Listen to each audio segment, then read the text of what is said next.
कहानी की शुरुआत होती है आज से 65 साल पहले, जब एक भयानक न्यूक्लियर वॉर ने हंसती खेलती दुनिया को राख के ढेर में बदल दिया। रातों रात बिजली चली गई, लोग अपनों से बिछड़ गए और हर तरफ मौत और मायूसी का अंधेरा छा गया। लेकिन कहते हैं ना, जहाँ सबसे गहरा अंधेरा होता है वही उम्मीद की एक किरण भी होती है। अमेज़न के घने जंगलों में लायन स्मिथ नाम के एक बॉटनिस्ट ने कुदरत का एक ऐसा ही करिश्मा ढूंढ निकाला जिसने डूबती हुई इंसानियत को बचा लिया। उसने ढूंढा जेनेसिस ट्री।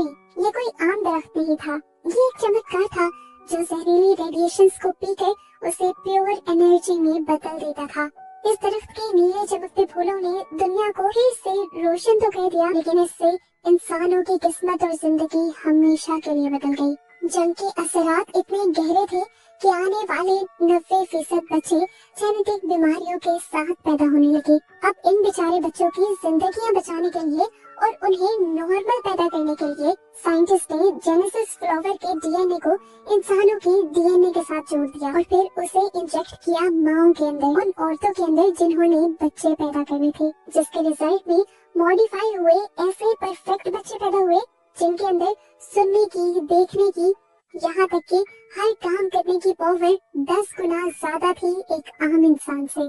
और इन बच्चों को नाम दिया गया जेनेटिक्स का। दुनिया में जेनेटिक्स को ऐसे ट्रीट किया जाने लगा जैसे वो कोई राजा महाराजा हो। 90% बच्चे तो अब जेनेटिक्स ही पैदा होते थे, लेकिन अब वो 10% लोग जिनका डीएनए जेनेसिस फ्लावर के डीएनए को एक्सेप्ट नहीं करता था, वो नॉर्मल इंसानों की तरह पैदा होते थे, हमारी और आपकी तरह। अब इनमें से कुछ लोग ऐसे भी थे जो जेनेटिकल डिसऑर्डर का भी शिकार हो गए, जैसे उन्हें पैदाइशी बीमारियां थी, कोई चल नहीं सकता था, कोई देख नहीं सकता था, किसी का दिल खराब था। ऐसे लोगों को स्पेशल्स का नाम दिया गया और इस नई दुनिया के अंदर स्पेशल्स को बिल्कुल कचरा समझा जाता था और लोग बहुत ज्यादा बुली करते थे। इन्हें अगर काम वगैरह भी मिलता था तो बस मेहनत मजदूरी का। फिर फाइनली अब हमें इस नई दुनिया के जेनेसिस इंस्टीट्यूट को दिखाया जाता है जहाँ ये पावरफुल ट्रीज रखे जाते हैं। यहाँ हम लियोन से मिलते हैं जो कि व्हील चेयर पर है और इस इंस्टीट्यूट में साफ सफाई का काम करता है, और उसके साथ है एक 12 साल की लड़की क्लोई जो इस इंस्टीट्यूट में स्टूडेंट बनकर फील्ड ट्रिप में आई है। और पता चलता है कि लियोन और क्लोई आपस में मिले हुए हैं और यहाँ पर चोरी करने के इरादे से आई है। चोरी करने के लिए क्लोई टूर गाइड का ध्यान भटकाती है और पीछे से लियोन एक हैकिंग डिवाइस का इस्तेमाल करते हुए एक सिक्योर दरवाजा खोल लेता है। वो मैप चेक करता है और देखता है कि आगे कितने गार्ड्स खड़े हैं। इनसे निपटने के लिए लियोन अपनी पॉकेट से एक छोटा सा रिमोट कंट्रोल चूहा निकालता है और उसे हॉल में भेज देता है। गार्ड्स खिलौने का पीछा करते हैं और जैसे ही उसे उठाते हैं तो वो चूहा स्लीपिंग गैस छोड़ता है जिससे सभी गार्ड्स वहीं पर बेहोश हो जाते हैं। जिसके बाद लियोन अपने मुंह पर मास्क लगाते हुए लैब के अंदर घुस जाता है। यहाँ आने से पहले उसने लैब के वेंटिलेशन सिस्टम के अंदर भी एक गैस छोड़कर सभी साइंटिस्ट को बेहोश कर दिया था। लैब के अंदर लियोन अपनी माँ की दी हुई एक पुरानी घड़ी को देखता है जिससे उसे हिम्मत मिलती है। जिसके बाद वो एक लेजर कटर का यूज कर जेनेसिस ट्री के ग्लास को काटने लगता है और उसके बाद वो जेनेसिस ट्री के नीले फूल को तोड़ता है। फूल को तोड़ते ही इस ट्री का डिफेंस सिस्टम ऑन हो गया था और उसने बहुत सारे कांटे छोड़े थे जिससे किसी तरह लियोन बच गया। असल में ये ट्री बॉम्ब्स की खतरनाक रेडिएशन की वजह से ही मॉडिफाई हुआ था जो इंसानों को नुकसान पहुंचा रही थी, इसलिए तो ये इतना ज्यादा मॉडिफाइड था। खैर, फूल के टूटते ही यहाँ पर सिक्योरिटी अलार्म्स भी बजने लग जाते हैं। फैकल्टी को लॉकडाउन करने के लिए काउंटडाउन भी शुरू हो जाता है, लेकिन लियोन भीड़ में छुपकर बाहर निकल आता है और आते ही जानबूझकर क्लोई से टकराता है ताकि क्लोई उसके पास मौजूद कंटेनर जिसके अंदर वो फूल है उसे एक टेडी बेयर में छुपा ले। चेकिंग करते हुए बहुत ही होशियारी से क्लोई टेडी बेयर को गार्ड को ही पकड़ा देती है और अपनी चेकिंग करवा लेती है और फिर वो इस फैसिलिटी से बाहर निकल आती है बिना किसी को भी शक दिलाए कि वो चोरी कर चुकी है। जिसके बाद ये लोग अपने शहर वापस आ जाते हैं। यहाँ फिर ये लोग देखते हैं कि जगह जगह एक पॉलिटिशियन की स्पीच ब्रॉडकास्ट की जा रही थी। सेनेटर फ्रैंक अब यहाँ पर प्रोपोजिशन 42 नाम का एक नया कानून लाना चाह रहा था। वो चाहता था कि जेनेटिक्स और स्पेशल लोगों को बराबर समझा जाए, इसलिए वो एक ऐसा एंटीडोट, एक ऐसा सीरम तैयार करवा रहा था जिसकी मदद से अडल्ट्स और स्पेशल्स को भी जेनेटिक एनहेंसमेंट मिल सके और वो अपनी बीमारियों और कमजोरियों से क्योर हो जाए। सीन कट होता है और हमें एक फेमस पॉप स्टार मीरा को दिखाया जाता है जो अनाउंसमेंट करती है कि वो गरीब स्पेशल डिस्ट्रिक्ट में जाकर एक कॉन्सर्ट करेगी ताकि वहाँ के भी सब लोग मिलजुल कर रह सकें। लियोन जब कॉन्सर्ट के बारे में सुनता है तो उसे यकीन नहीं आता, क्योंकि उसे लगता है कि अमीर और जेनेटिक्स सिर्फ झूठ ही बोलते हैं। ये लोग अब अपने घर आ जाते हैं, जो एक बेसमेंट वर्कशॉप है जहाँ प्लांट्स और गैजेट भरे हुए हैं। क्लोई एक बहुत ही अच्छी बॉटनिस्ट है जो केमिकल्स के जरिए भी एसिडिक फ्रूट्स और अजीबोगरीब किस्म की वाइन्स यानी बेलें उगाती है। और लियोन एक इन्वेंटर है, एक साइंटिस्ट है जो डिसेबल स्पेशल्स के लिए नकली हाथ पैर बनाता है, जिनको प्रोस्थेटिक्स भी बोलते हैं। वो चुराए हुए जेनेसिस एक्सट्रैक्ट का इस्तेमाल करता है अपने गैजेट्स बनाने के लिए, ताकि उसके जरिए स्पेशल्स सरवाइव कर पाए। आधी रात में इन्हें एक घबराए हुए आदमी की कॉल आती है। यह आदमी अमीर जेनेटिक डिस्ट्रिक्ट में रहता था। वो भी डिसेबल था, यानी चल फिर नहीं सकता था और मैकेनिकल सूट के जरिए काम करता था। और अब वो सूट खराब हो गया था और रात में उसे बहुत सा काम करना था। अगर सबको पता चल जाता है कि वो स्पेशल है तो उसे निकाल दिया जाता। क्लोई उससे पहले तो माफी मांग लेती है कि वो उसकी कोई मदद नहीं कर सकती, लेकिन जब वो 3 गुना पैसों की ऑफर करता है तो लियोन मान जाता है। क्लोई के वार्न करने के बाद भी कि जेनेटिक डिस्ट्रिक्ट में कोई भी उन्हें अच्छा ट्रीट नहीं करेगा और वो बहुत ज्यादा मुश्किल में आ जाएंगे। उन्हें तो ये भी लग रहा था कि कोई भी उन्हें उस डिस्ट्रिक्ट में जाने ही नहीं देगा। पर लियोन के पास इसका भी हल था। ये लोग एक पुरानी टनल के जरिए उस एलीट डिस्ट्रिक्ट में घुस जाते हैं। होटल में जाने के लिए वो शेफ जिन्हें लियोन और क्लोई की जरूरत थी, वो इन दोनों को पीछे के रास्ते से छुपकर अंदर लेकर आता है। आते ही ये लोग अपना काम शुरू कर देते हैं, उस आदमी के मैकेनिकल सूट को रिपेयर करने का। इससे पहले कि ये लोग अपना काम मुकम्मल कर पाते, यहाँ पर एकदम से अंधेरा छा जाता है। एंटी जेनेटिक स्क्वाड नाम के एक खतरनाक गैंग ने यहाँ पर हमला किया था। ये लोग असल में नॉर्मल इंसान थे जो जेनेटिक्स से नफरत करते थे, क्योंकि जेनेटिक्स को दुनिया में अच्छा ट्रीट किया जाता था। ये लोग बहुत बेरहम थे, किसी को मारते हुए नहीं सोचते थे। ये लोग उसको को भी मार देते हैं और यहाँ पर बहुत ज्यादा तोड़ फोड़ करते हैं। इस टाइम क्लोई और लियोन छुप चुके थे, लेकिन उन्हें भी बचकर यहाँ से निकलना था, पर पीछे का दरवाजा बंद हो चुका था। ऐसे मुश्किल वक्त में लियोन को एक बड़ा फैसला लेना पड़ता है। वो मरे हुए कुक का मैकेनिकल सूट उठाकर खुद पहन लेता है। इतने में ये गैंगस्टर्स भी अब किचन में आ चुके थे और किचन में आकर ये लोग अपने किसी प्लान के बारे में बात कर रहे थे, जिस प्लान को इन्हें कल एग्जीक्यूट करना था। किसी खास जगह पर बम लगाने की और किसी खास आदमी को मारने की प्लानिंग कर रहे थे। ये इनकी बातें करते हुए उनके हाथ से एक पेपर भी नीचे गिर जाता है, जिन्हें क्लोई उठा लेती है। अचानक ही लियोन के पहने हुए सूट में गड़बड़ होती है, जिसकी वजह से लियोन एक मेटल काउंटर पे गिर जाता है। ऐसे गैंग वाले भी उसे देख लेते हैं और इससे पहले वो उसके ऊपर हमला कर देते अपने आप को बचाने के लिए। यहाँ पर मौजूद सारी चीजें लियोन इन गैंगस्टर्स के ऊपर गिरा देता है और फिर इसी मैकेनिकल सूट की पावर्स का इस्तेमाल करते हुए पीछे का दरवाजा जोर लगाकर खोलकर ये दोनों यहाँ से भाग निकलते हैं। घर तो ये सेफली पहुँच चुके थे। इन्हें लगा था कि ये मुश्किल से निकल आए, पर ऐसा नहीं था। होटल के सीसीटीवी फुटेज में इन दोनों की पिक्चर आई थी। अब एंटी जेनेटिक्स गैंग ने तो मास्क लगाया हुआ था। पुलिस को लगा कि यही दोनों यानी लियोन और क्लोई ही उस गैंग के लीडर हैं। ऐसे बिना कोई जुर्म किए ये क्रिमिनल्स बन चुके थे। अब न्यूज में ही पुलिस की स्पेशल फोर्स हेड का इंटरव्यू भी चल रहा था। लियोन ये देखकर हैरान रह गया कि ये इंसान उसी गैंग का लीडर था जिसने कल रेस्टोरेंट पर हमला किया था, और इस आदमी को उसने खुद रेस्टोरेंट में देखा भी था। साफ मतलब था कि पुलिस का हेड ही ये टेररिस्ट गैंग चला रहा था। क्लोई अब उस चुराए हुए कागज को देखती है। वो मीरा के कॉन्सर्ट का फ्लायर है जो कि स्पेशल डिस्ट्रिक्ट में होने वाला है। ये देखकर ये दोनों समझ जाते हैं कि गैंग जरूर कॉन्सर्ट पर हमला करेंगे और इल्जाम स्पेशल्स पर लगा देंगे, ताकि प्रोपोजिशन 42 फेल हो जाए और स्पेशल्स को कभी भी इस दुनिया में जेनेटिक्स वाली इज्जत और मकाम दिया ही ना जाए। क्लोई फैसला करती है कि उसे ये सब रोकना चाहिए। ये मिशन सिर्फ उन दोनों को ही नहीं बल्कि उनके पूरे डिस्ट्रिक्ट के सभी स्पेशल लोगों को बचा सकता है। पर लियोन का ख्याल था कि एक छोटी बच्ची और एक लंगड़ा इंसान कुछ ज्यादा नहीं कर सकते, इसलिए वो तो भाग जाने का प्लान करता है। उसके इस फैसले से क्लोई उससे नाराज होकर चली जाती है और वो जब यहाँ से जाने की पैकिंग कर रहा होता है, तभी वो अपनी मॉम की दी हुई वॉच देखता है जिस पर लिखा हुआ था कि सब लोग इक्वल हैं। उसे याद आया कि उसकी मॉम का इलाज भी इसलिए नहीं किया गया था क्योंकि वो एक स्पेशल थी। उसे एहसास होता है कि अपने साथ होने वाली इन ज्यादतियों के बाद वो इस तरह पीछे नहीं हट सकता, इसलिए वो घर वापस आकर काम करना शुरू कर देता है। और जैसे ही क्लोई घर वापस आती है तो ये देखकर खुश हो जाती है कि लियोन उससे पहले ही शेफ वाले मैकेनिकल सूट को मॉडिफाई कर रहा था। लियोन ने इस सूट के अंदर बहुत से वेपन्स लगा दिए थे, जबकि क्लोई अपनी बॉटनी स्किल्स का इस्तेमाल करते हुए इसमें बहुत सी बायो वायर्स लगाती है। इन वायर्स के ऊपर एसिडिक फ्रूट उगते हैं जिनसे निकलने वाली गैस दूसरों को बेहोश भी कर देती है और दूसरों को जलाने के भी काम आती है। अगले दिन अब ये लोग मिशन के लिए तैयार थे। वो गैंग भी कॉन्सर्ट के फौरन बाद मीरा को किडनैप करने के लिए पहुंच जाता है और यहाँ पर अफरा तफरी मच जाती है। भीड़ में तो लियोन और क्लोई कहीं नजर नहीं आते, लेकिन कॉरिडोर से जहाँ से गैंग वाले मीरा को लेकर जा रहे थे वहीं पर एकदम से लियोन अपने मैकेनिकल सूट में जंप करता है। पहले पहले तो वो लड़खड़ाया, लेकिन फिर उसने अपने आप को बैलेंस कर लिया।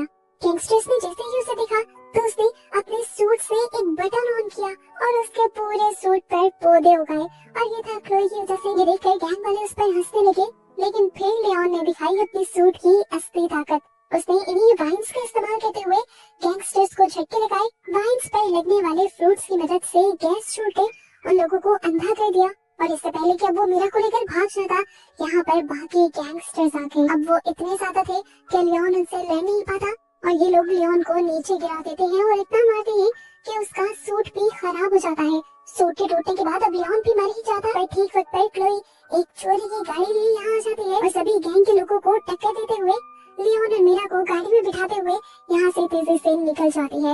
ये लोग अब लियोन की वर्कशॉप में आए थे और इन्होंने अपनी वर्कशॉप के सारे खुफिया दरवाजे बंद कर लिए थे। ये लोग मीरा को सच्चाई बता देते हैं कि उनके ऊपर हमला करने वाली कोई और नहीं बल्कि उन्हीं की सिक्योरिटी करने वाली पुलिस थी। मीरा बताती है कि कल को मुझे सैनिटर से भी मिलना है। ये जानकर लियोन कहता है, मैं पहले ही जानता था। कल इस गैंग ने होटल पर हमला किया, आज यहाँ पर हमला किया, और कल को वो फैमिली प्लानिंग सेंटर में दोबारा आप पर हमला करेगा। लेकिन उनका मकसद आपको मारना नहीं है, उनका मकसद है सैनिटर को मारना, ताकि वो नया कानून ना ला सके, और हमें अब हर हाल में सैनिटर को बचाना होगा। मीरा भी अब उनके साथ इस प्लान में शामिल हो गई थी, और अब अगले दिन ये लोग एक कपल का भेष लेते हुए फैमिली प्लानिंग सेंटर में जाते हैं, और यहाँ पर स्टाफ का ध्यान भटकाने के लिए लियोन मीरा को गाना गाने को कहता है। इतने में यहाँ पर वो गैंगस्टर भी आ गए थे अपना काम पूरा करने के लिए। लियोन तेजी से उनकी तरफ जाता है और अपने सूट में लगे हुए एसिड के जरिए उन सबके मास्क पर हमला कर देता है। सभी के मास्क पिघलने लग जाते हैं, जिसके बाद वो सभी से एक एक करके निपटने लग जाता है। लेकिन पुलिस का हेड जो सबसे ज्यादा ताकतवर था, उसके सामने लियोन टिक नहीं पाता। दोबारा लियोन उससे बहुत ज्यादा मार खाता है और दोबारा ही उसका सूट भी टूट जाता है। आज तो लियोन को लगा था कि वो मर ही जाएगा, लेकिन ठीक वक्त पर यहाँ सैनिटर के गार्ड्स आ जाते हैं जो काफी सारे गैंग के लोगों को शूट कर देते हैं, और बाकी बचा कुचा गैंग यहाँ से भाग जाता है। स्पेशल पुलिस फोर्स का हेड जो कि इस गैंग का भी हेड था, वो भी अपनी असलियत छुपाते हुए यहाँ से भाग निकला था। लियोन ने इतना बड़ा काम किया था, सैनिटर की जान बचाई थी, उल्टा सैनिटर के गार्ड्स ही उसे बुरा भला कहने लग जाते हैं, और इतने में ही यहाँ पर सैनिटर खुद आ जाते हैं, जिन्हें देखकर लियोन कुछ पल के लिए दंग रह जाता है। और यहाँ एक बहुत बड़ा ट्विस्ट रिवील होता है कि लियोन सैनिटर का ही बेटा था। ये सच्चाई जानकर क्लोई को भी शौक लगा था। उसे लगा कि लियोन भी अमीरों का और जेनेटिक्स का हिस्सा है, इसलिए वो भी रोते हुए वहाँ से भाग जाती है। उसी देर में मीडिया पर भी ये खबर वायरल हो गई थी कि सैनिटर के ऊपर हमला हुआ है। सैनिटर का इंटरव्यू लेने के लिए यहाँ पर बहुत से लोग आ जाते हैं, और सैनिटर सबको बताते हैं कि एक हीरो ने, मेरे बेटे ने मुझे बचाया है, जो कि एक स्पेशल है, और यही सबसे बड़ा सबूत है इस बात का कि स्पेशल जेनेटिक्स से कम नहीं और उन्हें इक्वल ही राइट्स मिलने चाहिए। इसके बाद प्रोपोजिशन 42 का वोट ऑलमोस्ट सबकी ही हामी से पास हो जाता है। गवर्नमेंट ये प्रॉमिस करती है कि स्पेशल्स को भी इक्वल राइट दिए जाएंगे और उनके लिए स्पेशल मेडिकल कैंप भी लगाए जाएंगे जहाँ पर उनका इलाज हो सकेगा। लियोन अब इसके बाद क्लोई को ढूंढने के लिए जाता है, पर क्लोई उसे कहीं नहीं मिलती। वो काफी ज्यादा दुखी हो जाता है और कैंप पे वापस आ जाता है, जहाँ पर अब स्पेशल लोगों का इलाज चल रहा था। यहीं पर सैनिटर उससे मिलते हैं और उससे माफी मांगते हैं अपने किए सभी बुरे कामों की। वो कहते हैं कि तुम्हारी मॉम मेरी गलती की वजह से मारी गई थी और मैं अब वो गलती सुधारना चाहता हूँ। जाने से पहले तुम्हारी मॉम तुम्हारे लिए एक लेटर छोड़ कर गई थी, लेकिन इससे पहले कि मैं हिम्मत करके लेटर तुम्हें दे पाता, तुम मुझे ही छोड़कर चले गए। लियोन अकेले में वो लेटर पढ़ता है जहाँ पर उसकी मॉम ने लिखा था कि तुम अपने डैड को माफ कर देना और अपना दिल बड़ा रखना, क्योंकि आखिरकार हम सब बराबर हैं। अब यहीं पर लियोन से मिलने के लिए क्लोई और मीरा आते हैं, और क्लोई लियोन को बताती है कि पुलिस हेड अभी तक अरेस्ट नहीं हुआ और वो अभी भी सैनिटर के साथ ही काम कर रहा है। लियोन को ये शक होने लगा था कि कुछ तो गड़बड़ी है। गड़बड़ी के बारे में पता चलाने का काम क्लोई ही करती है, और एक हाईटेक कैमरा से उस लेबोरेटरी के अंदर दिखती है जहाँ पर सैनिटर और वो आदमी खड़े थे। इस कैमरा के जरिए ने बहुत ही भयानक हकीकत ये पता चलती है कि वो दोनों असल में दुश्मन नहीं थे, बल्कि पार्टनर्स थे, और जो सब इनकी आंखों के सामने हुआ था वो सिर्फ दुनिया की आंखों में झोंकने के लिए एक धोखा था। सैनिटर जो प्रोस्टेट लॉ भी लाना चाहते थे, वो स्पेशल्स की भलाई के लिए नहीं था, वो भी सिर्फ जेनेटिक्स को अपग्रेड करने के लिए था। इन्हें असल में स्पेशल्स के दिमाग से एक स्पेशल किस्म का केमिकल चाहिए था और उसे निकालने के लिए ये सारा ड्रामा रचा जा रहा था। और इन कैंप्स में जो स्पेशल्स इलाज करवाने के लिए आ रहे थे, उनका इलाज करने के बजाय उनके ब्रेन से उस केमिकल को ही निकाला जा रहा था। इस केमिकल को निकालने का प्रोसेस इतना ज्यादा भयानक और खतरनाक होता है कि डोनर की मौत भी हो सकती है। लेकिन फिर भी सेनेटर और बाकी लोगों को कोई परवाह नहीं थी। वो तो चाहते थे कि स्पेशल्स मर ही जाए और इस दुनिया में सिर्फ जेनेटिक्स ही रहे। उन्हीं की बातों से उन्हें ये भी पता चला था कि ये इस कैंप में सिर्फ एक ही इंसान का इलाज करेंगे और वो था लियोन, यानी सेनेटर का बेटा। वो अब पूरे कैंप पर नजर दौड़ाता है। यहाँ पर जल्दी जल्दी लोग मर रहे थे। ये देखकर स्पेशल्स समझ जाते हैं कि उनके साथ धोखा हो रहा है और सभी लड़ने के लिए तैयार हो जाते हैं। एक प्लान के तहत अब लियोन भी ऑपरेशन रूम के अंदर चला जाता है जहाँ पर उसका ऑपरेशन होना था। अपने ब्लैंकेट के नीचे उसने अपना प्रोस्थेटिक सूट छुपाया हुआ था जो उसने रिपेयर कर लिया था। अपने डैड और नर्सिस के यहाँ आते ही वो अपनी असल इरादे दिखा देता है और सबसे पहले अपने डैड को ही गर्दन से पकड़ लेता है और उन्हें एक मॉन्स्टर बुलाते हुए एक कमरे में कैद कर देता है। उसने नर्स के हाथ से वो इंजेक्शन भी चुरा लिया था जो उसे ठीक करने के लिए किसी मासूम स्पेशल के दिमाग से निकाला गया था। उसके बाद लियोन जल्दी से सिक्योरिटी रूम में जाता है और वहाँ के गार्ड्स को मारकर गेट खोल देता है। गेट के खुलते ही अलार्म बजने लग जाते हैं और पुलिस हेड ये कहे कि गैंगस्टर अपनी पूरी आर्मी के साथ यहाँ पर पहुँच जाता है सिचुएशन को हैंडल करने के लिए। पर उनसे अब कुछ हैंडल होने वाला नहीं था क्योंकि स्पेशल्स ने सब कुछ अपने हाथ में ले लिया था।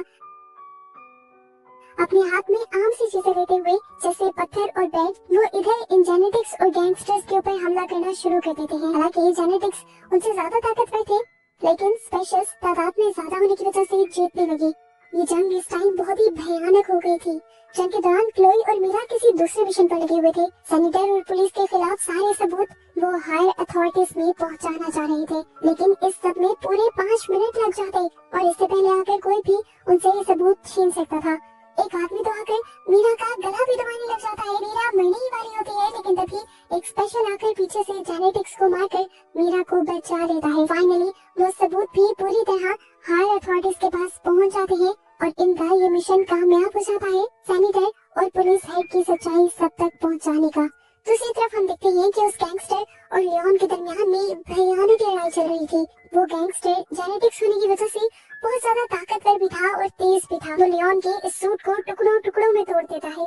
इसके बाद वो लियोन को घसीटते हुए लैब के अंदर ले जाता है और उसे उठाकर जोर से कंट्रोल पैनल पर पटक देता है जिसके पीछे जेनेसिस ट्री था। लियोन जानता था कि जेनेसिस ट्री किस तरह काम करता है। वो जल्दी से जेनेसिस ट्री का एक फूल तोड़ देता है जिसकी वजह से इस ट्री का डिफेंस सिस्टम ऑन हो जाता है और उसके अंदर से बहुत से तेज धार कांटे निकलते हैं। लियोन तो नीचे गिरकर अपने आप को बचा लेता है लेकिन वो सारे कांटे अब उस गैंगस्टर के अंदर स्टैब हो चुके थे और वो मर चुका था। कुछ देर बाद दिखाया जाता है कि असली पुलिस यहाँ पर पहुँच जाती है और सभी गैंगस्टर्स के साथ साथ सेनेटर को भी अरेस्ट करके यहाँ से ले जाती है। इस पूरी फैसिलिटी को भी इन्होंने अपने कब्जे में ले लिया था और फाइनली सारी बुराई यहाँ से अब खत्म हो गई थी। वैसे ही सबको सेनेटर की सच्चाई पता चल गई थी, वैसे ये प्रोपोजिशन 42 को भी रद्द कर दिया गया था।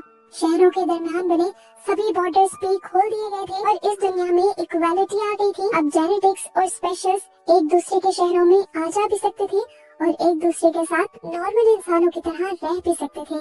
सभी बहुत ज्यादा खुश होते हैं और सबसे ज्यादा खुश थे लियोन, क्लोई और मीरा। पता चलता है कि उस सारी लड़ाई के अंदर मीरा के गले पे बुरी तरह चोट लग गई थी। वो अब गा नहीं सकती थी लेकिन फिर भी वो इस चीज के लिए खुश थी कि वो अपनी आगे वाली सारी लाइफ लियोन के साथ गुजारने वाली है। क्लोई भी उन सब के साथ सेफ थी और यहाँ पर मूवी की हैप्पी एंडिंग ही होने वाली थी। पर मूवी के पोस्ट क्रेडिट सीन में एक बहुत ही बड़ा राज दिखाया जाता है। हम देखते हैं कि एक डिफॉर्म हुए चेहरे के साथ कोई छुपकर लियोन पर नजर रख रहा था। उसका पूरा चेहरा देखने पर हमें पता चला कि ये सेनेटर ही है, लियोन के डैड, जो या तो पकड़े नहीं गए या फिर जेल से भाग चुके हैं और अब अपना बदला लेने के लिए मौके का इंतजार कर रहे हैं। वो आगे अब क्या करेंगी, इस मिस्ट्री के साथ ये मूवी यहाँ खत्म हो जाती है।